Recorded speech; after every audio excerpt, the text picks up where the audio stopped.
আসসালামু আলাইকুম। হুজাইফা খান হামজু ভাই, ভালো আছেন? আশা ও বিশ্বাস ভালো আছেন। আপনার একটা চমৎকার কমেন্টস এখানে, যেটা রিপ্লাই দেওয়ার জন্য আমি আজকে ভিডিওটা তৈরি করতেছি। আপনি লিখেছেন, তার যদি এত টাকা আসে তাহলে মালয়েশিয়ায় কেন রয়েছে, এখনো আরো বাটপারি করার জন্য? তো প্রথমত হয়েছে, ওনার যে এত টাকা ইনকাম হয়েছে সেটা আপনি বিশ্বাস করতে পারেন নাই। আর মালয়েশিয়াতে শুধু এই টাকা না, এর থেকে বেশি টাকা অনেক বাংলাদেশির ইনকাম করতেছে।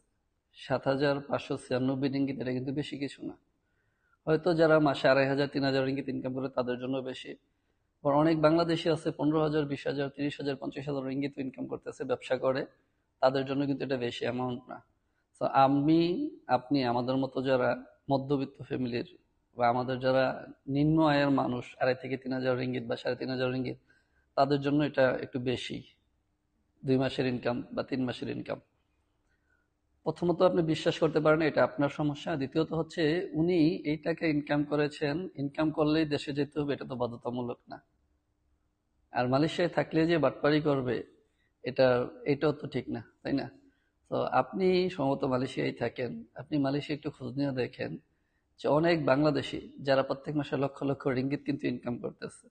আপনার ভাষ্যমতে কি ওনারা ওনারা সবাই বাটপারি করে? যারা মাসে ১ লক্ষ রিঙ্গিত ইনকাম করে, ২ লক্ষ রিঙ্গিত ইনকাম করে বাংলাদেশি ভাইয়েরা যারা ব্যবসা করতেছেন, তো তারা তো বাটপারি করে না।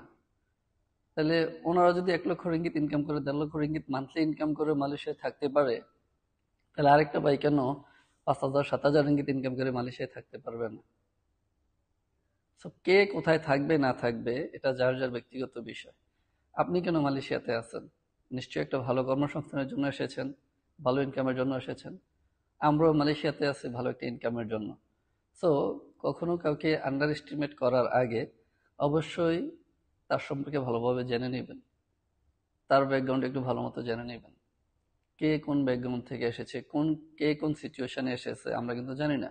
হুট করে একটা মানুষ নিয়ে আমরা কথা বলে ফেললাম, এটা কিন্তু উচিত না। তার অভাবটা দেখতে হবে, তার চাহিদাটা দেখতে হবে, তার ইনকামের সোর্সটা আপনি দেখতে হবে, তারপরে তাকে নিয়ে কথা বলতে পারেন। তো যেখানে সেখানে, আমাদের এদিকে কুমিল্লার ভাষায় যেটাকে বলে লেরি কুত্তা, এদিক সেদিক মুখ দেয় যেটা আর কি। তো এখানে সেখানে আলোচনা কমেন্টস করার আগে অবশ্যই নিজে সংযত হবেন।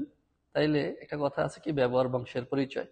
আপনি কি কমেন্টস করবেন, এটার মাধ্যমে কিন্তু আপনাকে মানুষ জাজ করবে, আপনার ফ্যামিলিকে মানুষ জাজ করবে। সুতরাং আমি আপনাকে রিকোয়েস্ট করবো, আপনি আপনার অবস্থান থেকে নেক্সট টাইম যদি কোনো কারো পোস্টে গিয়ে কমেন্টস করেন, তাইলে সংযত বজায় রাখবেন। এটা আপনার বংশের জন্য ভালো, আপনার জন্য ভালো। ধন্যবাদ।